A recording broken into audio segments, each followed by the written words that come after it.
അങ്ങനെ ഗബ്രിയുടെ യൂട്യൂബ് ചാനലിൽ വെറും 4 ദിവസം കൊണ്ട് 13 ലക്ഷം വ്യൂസും 65,900 സബ്സ്ക്രൈബേഴ്സും കിട്ടിയിട്ടുണ്ട്. വെറും 4 ദിവസം കൊണ്ട് മാത്രമാണ് ഇത് കിട്ടിയിട്ടുള്ളത്. ജാസ്മിന്റെ പവർ ഇപ്പോൾ ഗബ്രി മനസ്സിലാക്കിയിട്ടുണ്ട്. ജാസ്മിനോടൊപ്പമുള്ള വീഡിയോ ഇട്ടത് കൊണ്ട് മാത്രമാണ് ഗബ്രിക്ക് ഇത്രയും വ്യൂസ് വന്നത് എന്നതിൽ ഒരു സംശയവും വേണ്ട. എന്തായാലും ഗബ്രിയുടെ തലവര ജാസ്മിൻ മാറ്റി എന്ന് വേണം പറയാനായിട്ട്.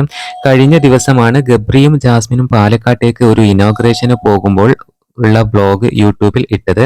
ജാസ്മിന്റെ മേക്കപ്പും വിശേഷങ്ങളുമാണ് കൂടുതലും വ്ലോഗിൽ കാണിച്ചിട്ടുള്ളത്.